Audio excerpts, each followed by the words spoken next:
ကိုမျိုးသောဒုစရိုက်များကိုကျူးလွန်လိုက်ကြခြင်းဖြစ်ပါတယ်ဒါကြောင့်မလို့ကျွန်တော်တို့ဒီမိစ္ဆာဒိဋ္ဌိကိုဘုရားရှင်ဆုံးမတော်မူခဲ့တဲ့တရားတစ်ပုဒ်နဲ့ကြည့်ရင်ဥခေါင်းမိလောင်ရင်ဝလန်စုနေရင်ခဏထားပါအောင်တဲ့မိစ္ဆာဒိဋ္ဌိကိုအရင်ဆုံးအရင်ပျောက်အောင်ကျင့်ရပါတယ်ဒါကြောင့်မလို့မိစ္ဆာဒိဋ္ဌိကိုဘာကြောင့်ပြောခဲ့ရတယ်လဲဆိုရင်ဥခေါင်းမိလောင်ရင်ဝလန်စုရင်တဘောပဲသိပြီးတော့မိစ္ဆာဒိဋ္ဌိနဲ့ဆိုရင်တတန်တရာလုံးအိုလို့နာလို့သေလို့မဆုံးနိုင်ပဲဖြစ်ပါတယ်လို့ဆုံးမခဲ့ပါတယ်ဒါကြောင့်မလို့ကျွန်တော်တို့ဒုစရိုက်နဲ့ပတ်သက်ပြီးပြောရင်ဒုစရိုက်ဒီအခြေခံ10ပါးဖြစ်ပြီးတော့ပွားလိုက်တဲ့အခါမှာ40ရပါတယ်40ကကြတော့အုပ်စု4စုနဲ့ဖြစ်ပါတယ်ပထမအုပ်စုကကြတော့10ပါးလုံးကိုကိုယ်တိုင်ကျူးလွန်လိုက်မယ်ဆိုရင်အဆိုးဆုံးသောဒုစရိုက်10ပါးရပါတယ်ဒုတိယအုပ်စုကကြတော့တပါးသောပုဂ္ဂိုလ်များကိုစေခိုင်းပြီး10ပါးကိုကျူးလွန်ပါတယ်အဲ့ဒါကဒုတိယတတိယကကြတော့တပါးသောပုဂ္ဂိုလ်တွေကိုသွယ်ဝိုက်သောနည်းဖြင့်အားပေးခြင်းဖြစ်ပါတယ်10ပါးရပါတယ်စဒုဋ္ဌကကြတော့ဝမ်းမြောက်ခြင်းဖြစ်ပါတယ်ဒုစရိုက်ကျူးလွန်တဲ့အချိန်မှာဝမ်းမြောက်ခြင်း10ပါးဖြစ်ပါတယ်ဒါကြောင့်မို့လို့ဒုစရိုက်အခြေခံ10ပါးရပြီးတော့အုပ်စု4စုနဲ့မြောက်လိုက်ရင်အပါ40ရပါတယ်ဒါကြောင့်မို့လို့ဒုစရိုက်40ရတယ်လို့ပဲပြောင်းပြန်လိုက်လို့ရှိရင်သူစရိုက်10ပါးပွားလိုက်ရင်40ရပါတယ်ယနေ့အပယ်သို့ကျသွားသောပုဂ္ဂိုလ်များအလုံးတို့သည်ဒုစရိုက်10ပါးပွားလိုက်တဲ့40ကိုကျူးလွန်သောပုဂ္ဂိုလ်မှန်သမျှသည်အပယ်ကိုကြမှာဖြစ်ပါတယ်တလိษံကကျူးလွန်ရင်လည်းအပယ်ကြတယ်လူပုဂ္ဂိုလ်ထဲမှာဆင်းရဲသားပဲဖြစ်ဖြစ်တထေးပဲဖြစ်ဖြစ်ဘယင်ကြီးပဲဖြစ်ဖြစ်နတ်တွေမြမာတွေပဲဖြစ်ဖြစ်မြည်သည့်ပုဂ္ဂိုလ်ကကျူးလွန်ရင်အပယ်သို့မလွဲမသွေရောက်မယ်လို့မြတ်ဗုဒ္ဓကနေပြီးအသေးစိတ်ဆုံးမခဲ့တာရှိပါတယ်ဒါကြောင့်မလို့အပယ်သို့ကြောက်ခြင်းသည်ဒုစရိုက်ကျူးလွန်တာကတကြောင်နောက်တစ်ခါအပယ်လေးပါးကိုရောက်တဲ့အကြောင်းတရားများလည်းရှိပါတယ်အပယ်လေးပါးဆိုတဲ့ပိတ်တာရဲ့ပြီးတော့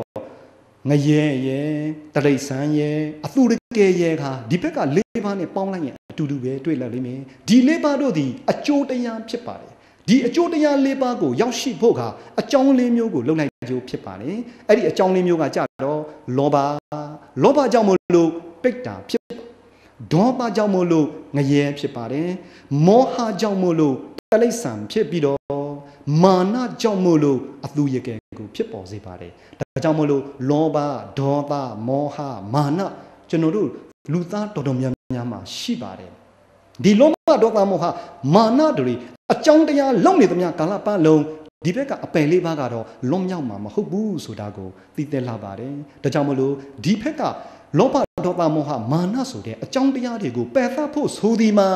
ဒါနသီလသမထလောက်နဲ့ပယ်သန့်လို့မရပါဘူးဒီနေရာမှာကျွန်တော်အနေနဲ့ကုသိုလ်ကောင်းမှုအုပ်စု3စုကိုလည်းတင်ပြချင်တယ်ကုသိုလ်ကောင်းမှု3စုကိုလုပ်တဲ့အခါမှာဒါနသီလဘာဝနာလို့လူတိုင်းသိကြပါတယ်အဲ့ဒါကိုကျွန်တော်အနေဖြင့်လက်ညှိုးလေးထောင်းပြီးတော့စာအုပ်ထဲမှာလည်းဆွေးနွေးခဲ့ပါတယ်အဲ့ဒီလက်ညှိုးလေးထောင်ထားတဲ့ဟာမှာအောက်ကလက်ဖန်းကလေးသည်ဒါနကိုရည်ညွှန်းပါတယ်လက်တကြွယ်လေးသည်သီလကိုရည်ညွှန်းပါတယ်လက်ခလဲသည်သမထဘာဝနာကိုရည်ညွှန်းပါတယ်ဒီ3မျိုးကိုလုံနေသမျှကာလပတ်လုံးတို့သည်ကံအကျိုးပေးကိုသာရပြီးတော့ကံလန်းတာလျင်ဖြစ်ပါတယ်လက်ညှိုးထောင်ထားတာသည်ဝိပဿနာဘာဝနာဖြစ်ပါတယ်ဘာဝနာနှစ်ပိုင်းတို့တွင်သမထဘာဝနာနဲ့ဝိပဿနာဘာဝနာဖြစ်ပါတယ်ဒါအပေါ်ကလက်ညှိုးထောင်ထားတဲ့ဝိပဿနာဘာဝနာကကြတော့ဉာဏ်လန်းဖြစ်ပြီးတော့ဉာဏ်အကျိုးပေးဖြစ်ပါတယ်ဒီ3ချောင်းတို့သည်ကံလန်းဖြစ်ပြီးတော့လက်ညှိုးသည်ဉာဏ်လန်းဖြစ်ပါတယ်ယနေ့ဗုဒ္ဓသာသနာဝင်အများစုတို့သည်ဒါနပြုကြတယ်သီလလည်းထိန်းကြတယ်သမထဘာဝနာကိုလည်းအတော်များများပွားကြပါတယ်သို့သောဝိပဿနာဘာဝနာကိုကြတော့အလန်းဝေးနေကြတာကိုတွေ့ရှိရပါတယ်ဒါကြောင့်မလို့ကျွန်တော်နေဖြင့်ဝိပဿနာကိုအနည်းငယ်ဖော်ဆောင်မှာဖြစ်ပါတယ်ကဲယောဂီတို့ရေဒီ4ချောင်းတို့တွင်အောက်က3ချောင်းသည်ဒါနသီလသမထတို့ကိုဘလောက်ပဲလှုပ်ဟောဒီမြေကြီးကနေပြီးတော့တာဝရေသာကြီးဒီပုံပြီးလှူသီလကိုကြိုက်တလောက်ထိန်သမထကိုလည်းကြိုက်တလောက်ကျင့်မြေရှိုးမိုးပြန်ကြိုက်တာဖြစ်မယ်ဒါပေမဲ့အပယ်ကလွတ်ပါတယ်လို့ပြောရင်မှားတယ်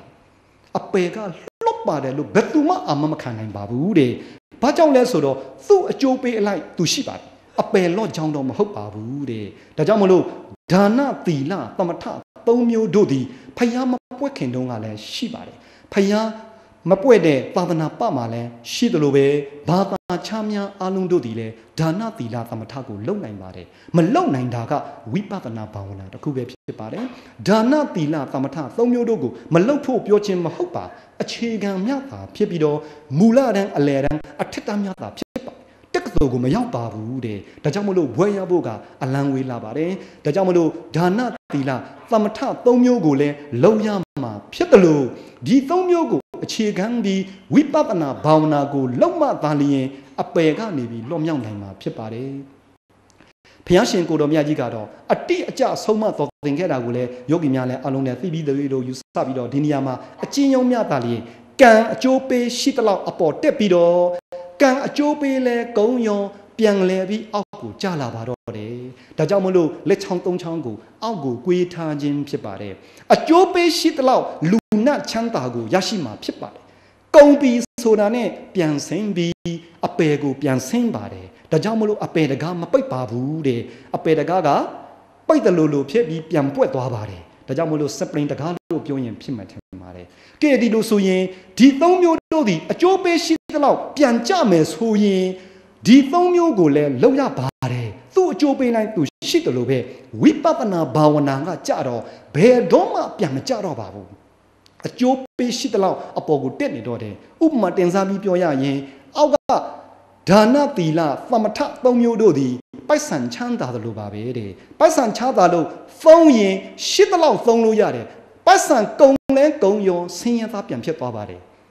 ဒီဘက်ကဝိပဿနာဘာဝနာကြတော့ပညာတတ်တဲ့ ABCD ကကြီးခါခွေငငယ်တဲ့အကြောင်းမှသင်ခဲ့တဲ့အတန်းတွေသင်ခဲ့တဲ့ပညာတွေနဲ့တူပါတယ်ဘလောက်ပဲသုံးမကုံပါဘူးတဲ့ယခုဘဝသာမကဘဝတသံတရားလုံးပင်သုံးလို့မကုံအောင်ကိုအကျိုးပေးလာပါတယ်ဒါကြောင့်မလို့ဝိပဿနာဘာဝနာကိုလုံမသာလျင်အပယ်ဘေးကနေပြီးစိတ်ချရပါမယ်လို့အမခံလို့ရပါတယ်တဲ့ကဲယောဂီတို့ရေဒါကြောင့်မလို့အပယ်ကြောင့်ပုံကိုသိပြီးကျွန်တော်တို့အားလုံးတို့ဒီဝိပဿနာကိုမလုံလို့မဖြစ်ဘူးဆိုတာကိုအားလုံးနားလည်စေချင်ပါတယ်လို့တိုက်တော်ပါတယ်ဒုတိယ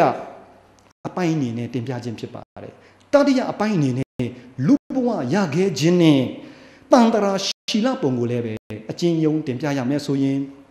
လူဘဝရခဲ့ခြင်းကိုဘုရားရှင်ကိုတော်မြတ်ကြီးကတော့ဒုံလဘတရား၅ပါးနဲ့ဆုံးမခဲ့ပါတယ်အဲ့ဒါလည်းယောဂီများအလုံးသိပြီးမလို့အကျဉ်းယုံတင်ပြပါတယ်နံပါတ်1ကကြတော့ဘုရားနဲ့မိဖို့ဘုရားရှင်ရဲ့သာသနာထဲမှာကြာရောက်ဖို့ခဲရင်လာပါတယ်နံပါတ်2ကကြတော့သူတော်ကောင်းတရားတွေကိုကြားနာဖို့ထောင်နိုင်သောနားရှိဖို့အင်မတန်ခဲရင်လာပါတယ်နံပါတ်3ကကြတော့လူသားအဖြစ်နဲ့ရရှိဖို့အင်မတန်ခဲရင်လာပါတယ်တဲ့နံပါတ်4က